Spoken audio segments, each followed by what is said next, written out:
Commençons par le salage, peut-être la plus ancienne astuce de conservation alimentaire de l'histoire de l'humanité, et toujours d'actualité aujourd'hui. Bien avant que les réfrigérateurs ne ronronnent dans nos cuisines, les gens ont découvert que frotter la viande avec du sel la faisait durer des mois au lieu de jours. La science est simple mais brillante. Le sel extrait l'humidité des aliments par osmose, créant un environnement où les bactéries ne peuvent tout simplement pas survivre. Sans eau, pas de fête bactérienne.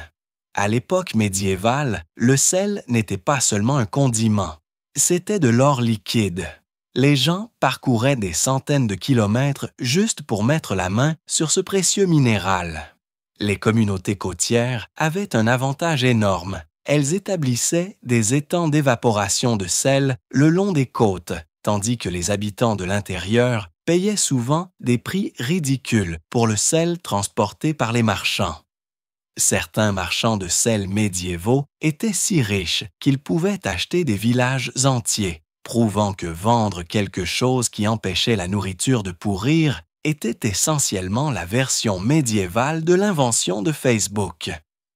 La valeur du sel était si immense qu'il était parfois utilisé pour payer les soldats romains. C'est de là que vient notre mot salaire, dérivé de salarium. Imaginez-vous arriver au travail le jour de la paie et votre patron vous remet un sac de sel au lieu d'un chèque. Bonne chance pour payer votre loyer avec ça. Chaque région a développé ses propres spécialités de salage. Dans le froid du Nord, la morue est devenue un aliment de base qui pouvait survivre aux hivers les plus rigoureux. Dans les pays méditerranéens, les jambons salés comme le prosciutto sont devenus une forme d'art avec des chambres de séchage spécialisées et des techniques transmises de génération en génération. Ce n'étaient pas seulement des méthodes de conservation. Elles créaient des aliments entièrement nouveaux, avec des saveurs complexes que les gens préféraient à la viande fraîche. Le plus impressionnant, c'est que nombre de ces techniques anciennes restent pratiquement inchangées aujourd'hui. Lorsque vous mordez dans un morceau de prosciutto ou de viande séchée, vous goûtez essentiellement le même aliment que les gens médiévaux appréciaient, les mêmes processus naturels, les mêmes réactions chimiques, juste sans la peur constante des fléaux et des Vikings. Le salage n'était pas seulement une question de survie. Il a changé la façon dont les gens voyageaient et commerçaient. Les navires pouvaient désormais rester en mer pendant des mois avec des aliments conservés qui ne se gâtaient pas. Les marins avaient peut-être le scorbut et manquaient de dents, mais au moins, ils avaient beaucoup de viande salée à manger pendant ces longs voyages. Et le sel n'était que le début de l'ingéniosité médiévale pour empêcher le dîner de se gâter. Le fumage, saveur et sécurité. Fumer la viande est l'une des méthodes de conservation les plus brillantes de l'Europe médiévale, transformant des coupes courantes de porc, de bœuf et de poisson en aliments de longue conservation qui, en fait, avaient meilleur goût qu'au début. Contrairement au sel, qui empêchait simplement la décomposition, la fumée ajoutait de nouvelles saveurs tout en gardant les aliments sains pendant des mois. Comment cela fonctionnait-il? La science derrière le fumage est fascinante. Lorsque le bois brûle lentement, il libère des composés appelés phénols et formaldéhyde, des conservateurs naturels qui recouvrent un peu la surface de la viande et ralentissent la croissance bactérienne. Ces mêmes composés donnent à la viande fumée ce goût distinctif que nous désirons encore aujourd'hui. Les gens médiévaux ne connaissaient pas la chimie, mais ils connaissaient définitivement les résultats. Deux techniques principales de fumage se sont développées à l'époque médiévale. Le fumage à froid maintenait la viande à des températures inférieures à 85 degrés Fahrenheit, environ 29 degrés Celsius, la séchant lentement pendant des jours, voire des semaines. Le fumage à chaud, quant à lui, cuisait partiellement la viande, tout en lui infusant ce goût fumé. Pensez-y comme du multitâche médiéval. À l'époque, avoir une haleine qui sent la fumée était probablement considéré comme attrayant. « Oh, il sent le jambon fumé » n'était pas une insulte, c'était une phrase de drague à la mode médiévale. Différentes régions favorisaient différents bois pour leurs saveurs uniques. Le chêne et le carrier étaient populaires dans le nord de l'Europe, tandis que les arbres fruitiers, comme le pommier et le cerisier, étaient appréciés dans les régions fruitières.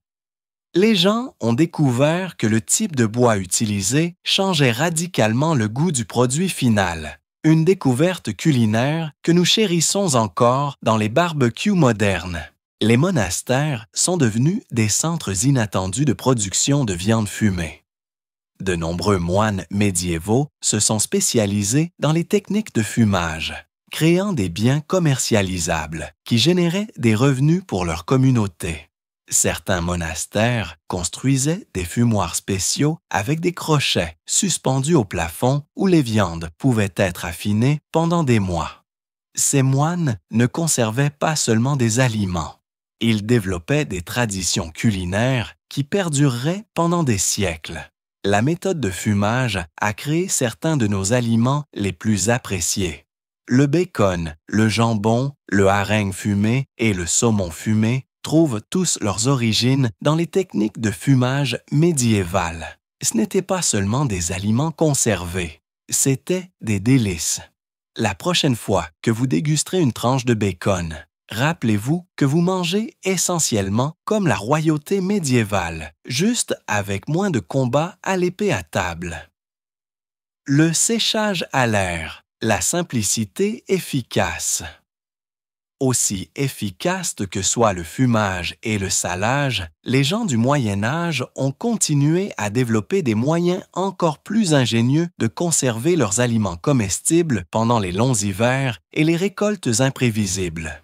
Les peuples médiévaux savaient-ils quelque chose que nous avons oublié? Le séchage à l'air peut être la méthode de conservation la plus simple de toutes, fait des miracles simplement grâce à un placement soigneux et à de la patience. Cette technique reposait sur 3 choses qui ne coûtaient absolument rien: le flux d'air, le soleil et une faible humidité. Dans les foyers médiévaux, presque tout était séché. Des herbes pendaient tête en bas aux poutres. Des champignons pendaient à des ficelles le long des fenêtres. Du poisson était ouvert au vent côtier. De fines tranches de viande étaient transformées en viande séchée portable.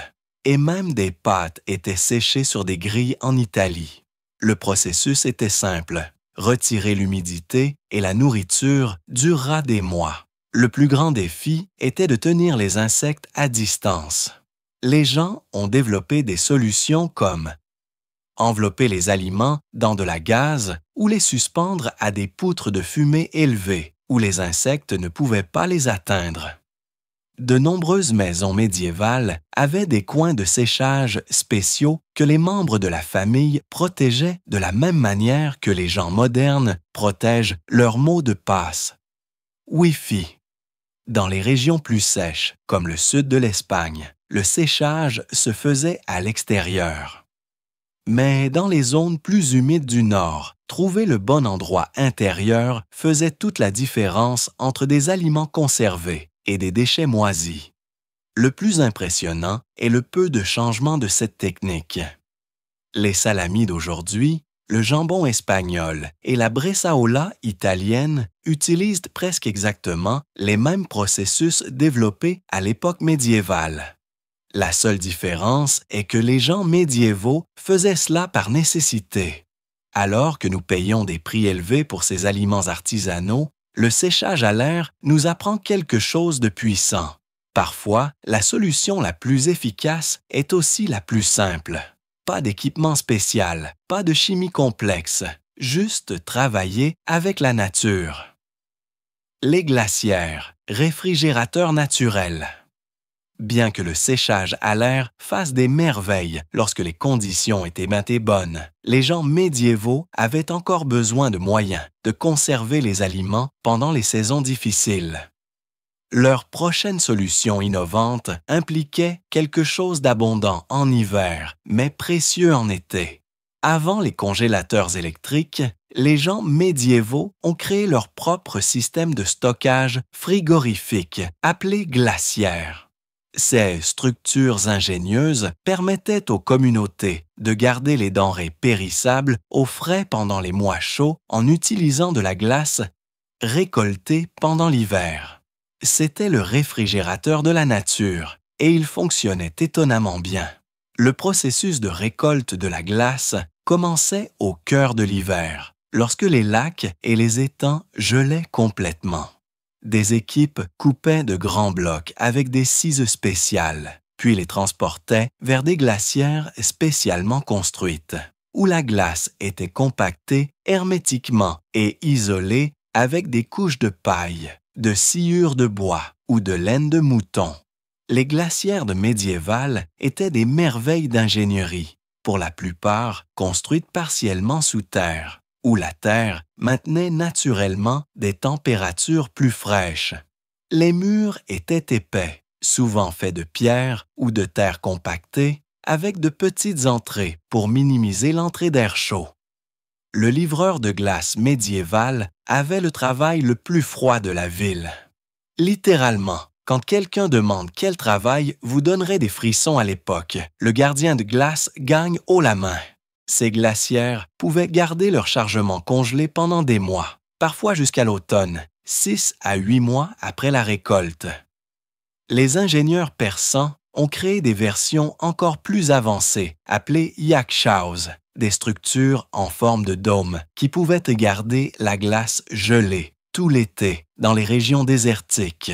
Les gens stockaient des viandes, du poisson, des produits laitiers et même certains fruits et légumes dans ces chambres glaciales. Les températures plus froides ralentissaient considérablement la croissance bactérienne, prolongeant la durée de conservation des aliments qui autrement se gâteraient en quelques jours. Les rois médiévaux servaient de la crème glacée comme la plus haute expression de pouvoir. Rien ne vaut de dire « je suis dégoûtamment riche » comme manger des desserts glacés avant l'électricité. Le marinage, l'art des saveurs. Aigre. Bien que le maintien des aliments au frais ait été révolutionnaire, les cuisiniers médiévaux ont également découvert que l'immersion de certains aliments dans des liquides acidulés créait un tout autre type de magie de conservation. Le marinage est l'une des méthodes de conservation des aliments les plus polyvalentes que les peuples médiévaux maîtrisaient. Le concept de base était merveilleusement simple. Faire tremper les aliments dans du vinaigre, de la saumure ou de l'eau salée pour créer un environnement où les bactéries nocives ne peuvent tout simplement pas survivre. Ce qui rend le marinage si extraordinaire, c'est le nombre d'aliments différents qui pouvaient être conservés de cette manière. Des légumes et des œufs aux poissons, et même des viandes. La science fonctionne parce que la plupart des bactéries qui produisent la décomposition ne peuvent pas prospérer dans des environnements très acides. Le vinaigre, avec sa teneur en acide acétique, crée exactement ce type d'environnement bactérien hostile. De même, les solutions de saumure très salées extraient l'humidité à la fois des aliments et de toutes les bactéries qui tentent d'y pousser. Ces principes chimiques simples ont permis aux ménages médiévaux de stocker des aliments de saison pendant des mois au-delà de leur durée de conservation naturelle. Dans l'Europe médiévale, presque toutes les régions ont développé leur propre tradition de marinage. Les communautés allemandes ont créé la choucroute en faisant fermenter le chou dans son propre jus avec du sel. Les cultures méditerranéennes ont conservé les olives dans de la saumure. Dans les foyers anglais, les oignons, les œufs et les noix étaient marinés dans du vinaigre épicé. Les pays nordiques ont perfectionné des méthodes de marinage, du harengue, qui sont encore populaires aujourd'hui.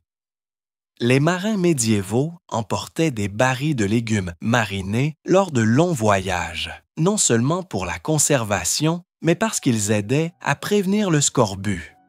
Imaginez être le premier marin à découvrir que manger du chou, étrangement odorant d'un baril, vous empêchait de perdre vos dents. Parlez d'une conversation difficile avec vos compagnons d'équipage. Le marinage n'était pas seulement pratique, il transformait les aliments de manière délicieuse.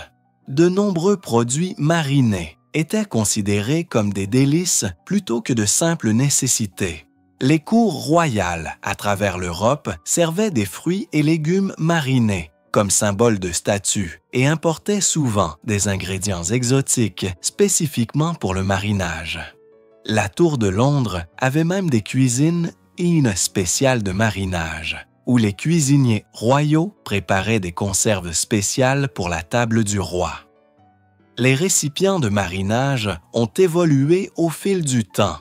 Les maîtres mariniers du Haut Moyen Âge utilisaient des barils en bois et des pots en céramique. À la fin du Moyen Âge, les récipients en verre sont devenus plus courants chez les ménages riches. Les récipients devaient être non réactifs, évitant les métaux comme le cuivre ou le fer pour éviter les réactions chimiques avec les solutions de marinage acide. Le plus impressionnant est le peu de changement des techniques de marinage au fil des siècles. Les cornichons, le kimchi et la choucroute que nous apprécions aujourd'hui suivent des principes presque identiques à ceux des marinades médiévales développées par essai et erreur. Lorsque vous ouvrez un bocal de cornichons de votre réfrigérateur, vous accomplissez essentiellement un rituel alimentaire qui serait totalement familier à quelqu'un du 13e siècle. Moins le réfrigérateur, le bocal en plastique et l'électricité, la fermentation, la magie microbienne. Bien que le marinage ait maîtrisé l'art de la conservation par l'acidité, les cuisiniers médiévaux ont découvert une autre astuce microbienne magique qui non seulement conservait les aliments, mais les transformait de manière inattendue et bénéfique.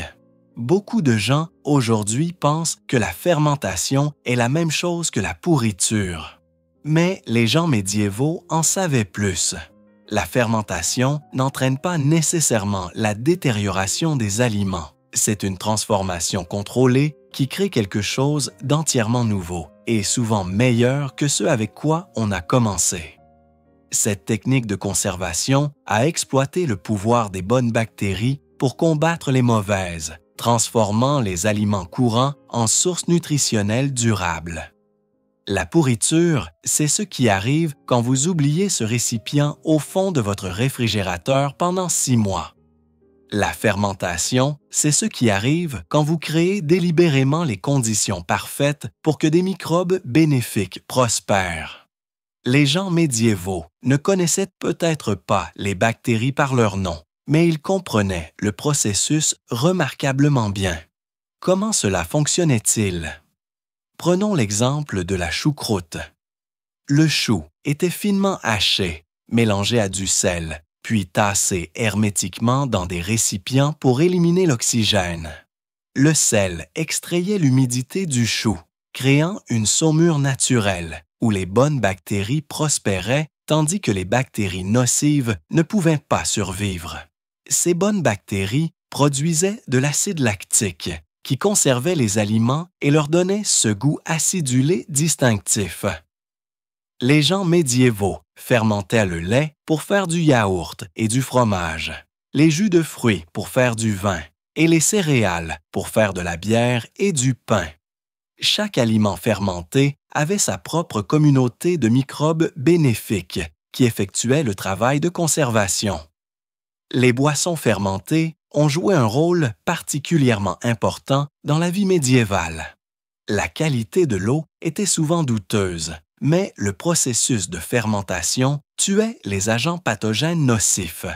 Les enfants médiévaux buvaient de la bière légère au petit déjeuner, ce qui explique probablement pourquoi les cours d'histoire les représentent toujours comme de petits adultes avec des expressions sérieuses. Naturellement, différents environnements ont développé différentes traditions de fermentation. Dans les climats plus froids du Nord, le chou fermenté et les légumes racines aidèrent les communautés à survivre aux longs hivers. Dans les régions plus chaudes, le lait se gâtait rapidement sans réfrigération, de sorte que le yaourt et le fromage sont devenus des aliments de base. La conservation à l'alcool, un breuvage aux multiples usages.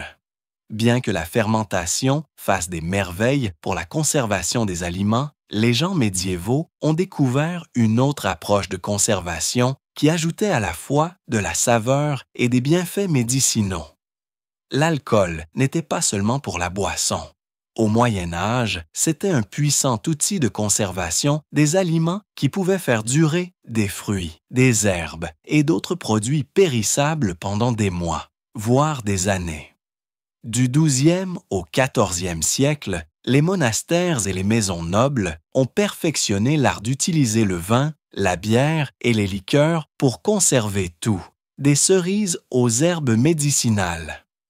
Le principe de base de la conservation à l'alcool est étonnamment simple. L'alcool tue la plupart des bactéries qui causent la détérioration des aliments. Les gens médiévaux comprenaient ce lien même s'ils ne comprenaient pas les raisons microscopiques de son fonctionnement. Ils ont observé que les aliments immergés dans du vin ou des spiritueux forts duraient scinder beaucoup plus longtemps que ceux laissés à l'air libre. Les conserves de fruits étaient parmi les aliments les plus populaires conservés à l'alcool. Cerises, prunes et baies étaient emballées dans des bocaux ou des barils, puis recouvertes de vin ou d'eau-de-vie. Les herbes étaient trempées dans l'alcool pour créer des teintures et des toniques qui conservaient leurs propriétés curatives plus longtemps que les herbes séchées seules. Les boissons faiblement alcoolisées comme la bière et l'hydromel ne servaient pas seulement à aider les médiévaux à traverser les difficultés quotidiennes. Elles étaient plus sûres à boire que l'eau du puits local. Lorsqu'il s'agissait de choisir entre boire de la bière légèrement alcoolisée ou jouer à la roulette de la diarrhée avec l'approvisionnement en eau de la ville, il n'est pas difficile de comprendre pourquoi les enfants médiévaux ont grandi avec un goût pour la bière. À mesure que les techniques de distillation se sont améliorées à la fin du Moyen Âge, des spiritueux à haute teneur en alcool sont devenus disponibles, améliorant considérablement les capacités de conservation. Les célébrations médiévales comprenaient souvent des friandises spéciales conservées qui avaient été stockées depuis la saison des récoltes précédentes. Les gâteaux aux fruits trempés dans l'eau-de-vie étaient un favori des fêtes à travers l'Europe. Ces gâteaux denses imbibés d'alcool pouvaient durer des années, ce qui pourrait expliquer pourquoi le gâteau aux fruits que votre tante vous offre chaque Noël semble si indestructible. Ce n'est pas seulement un dessert, c'est pratiquement de la technologie médiévale. Les caves et espaces souterrains, les réfrigérateurs de la Terre.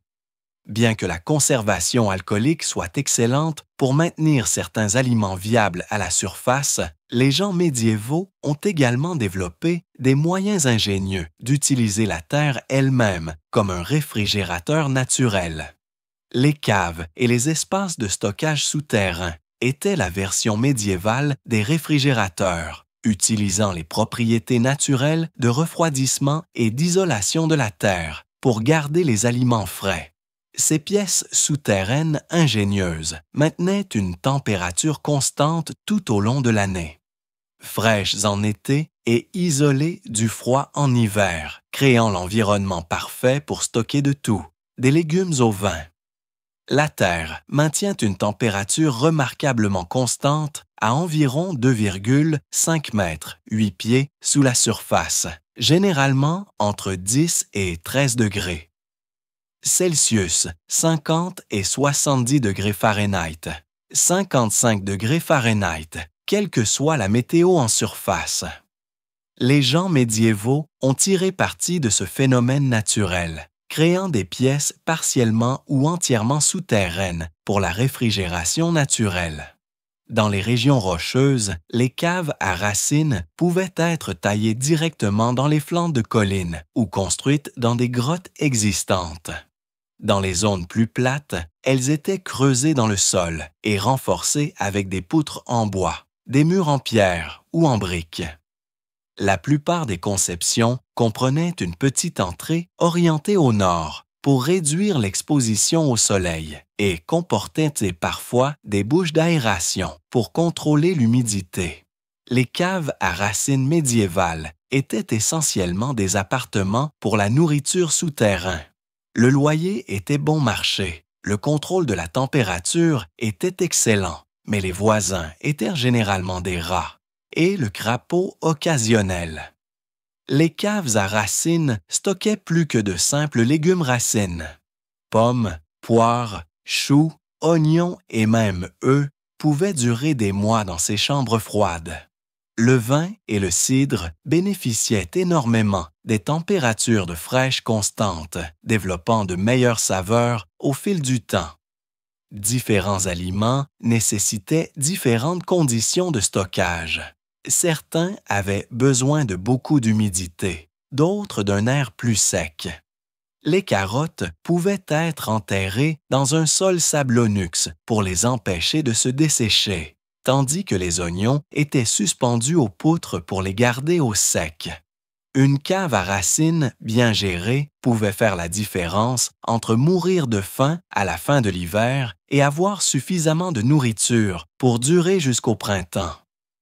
Le stockage souterrain des aliments était si efficace que de nombreux agriculteurs, survivalistes et amateurs de vie hors réseau construisent encore des caves à racines aujourd'hui. C'est probablement la seule technologie médiévale sur laquelle les survivalistes de l'Apocalypse et les agriculteurs biologiques peuvent s'accorder sur le fait qu'elle est absolument brillante.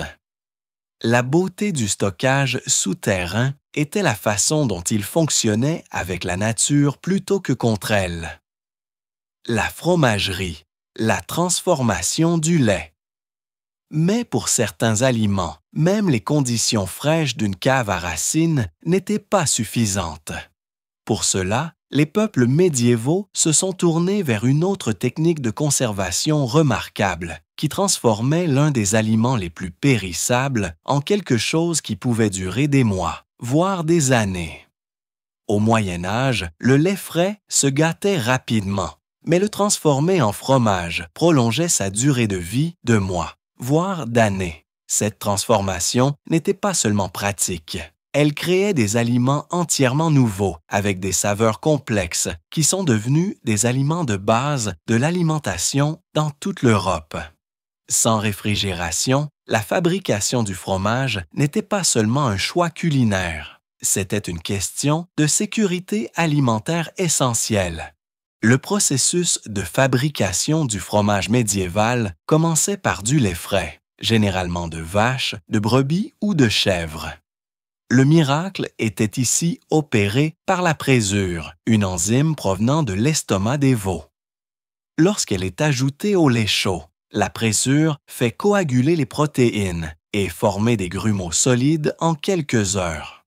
Une fois le caillé formé, il était coupé, égoutté et parfois pressé pour éliminer l'excès de lactosérum.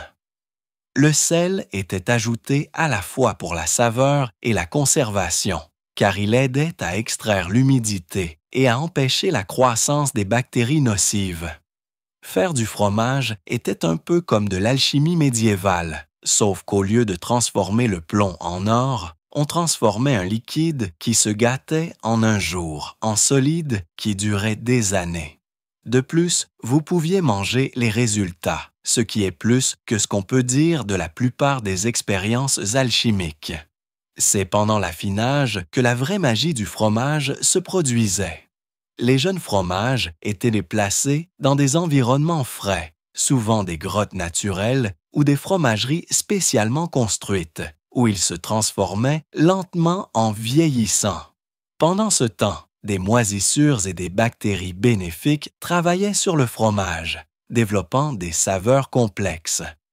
Les fromages médiévaux les plus impressionnants étaient les variétés à pâte dure, qui nécessitaient des mois, voire des années, d'attention minutieuse.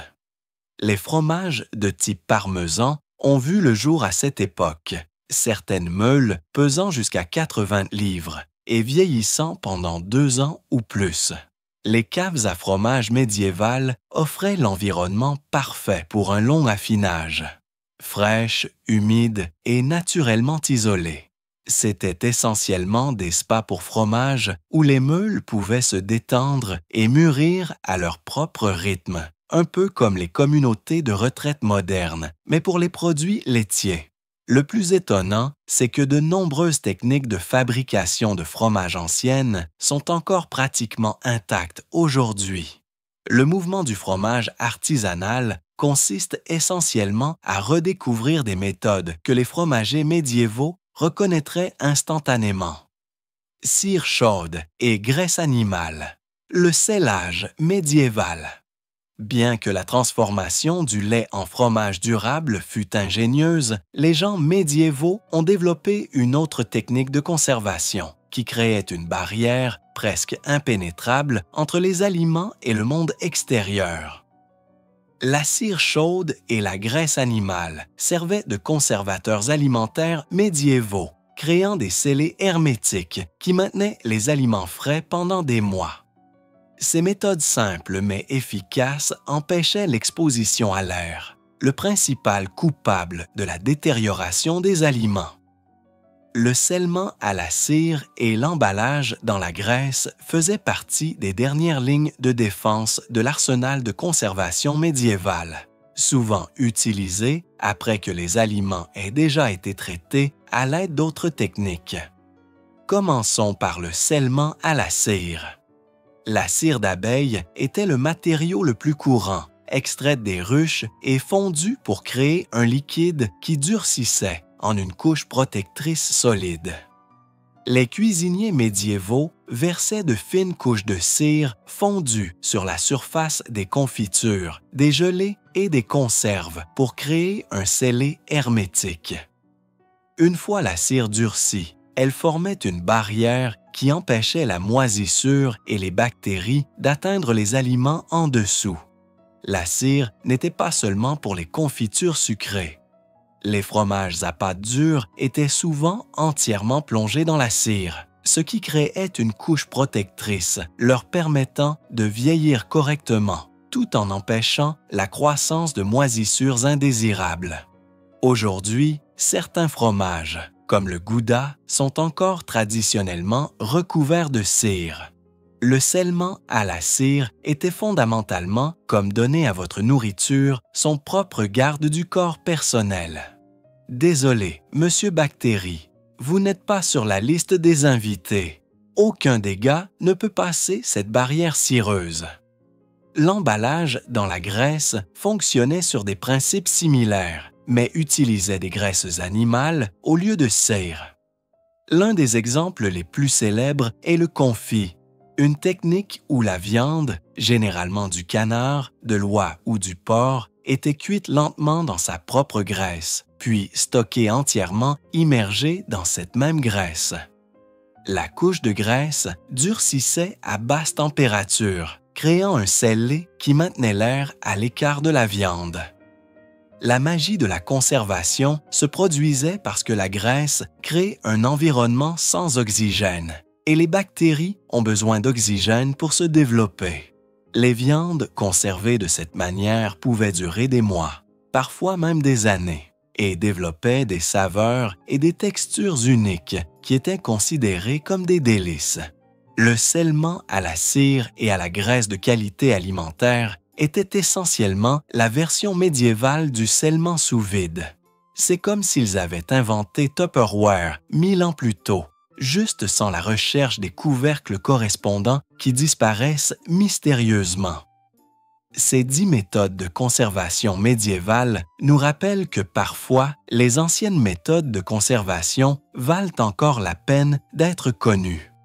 Dans notre monde de réfrigération et d'aliments produits en série, il est facile d'oublier que les humains ont gardé les aliments sains et délicieux pendant des siècles, en utilisant uniquement une observation attentive et des matériaux naturels.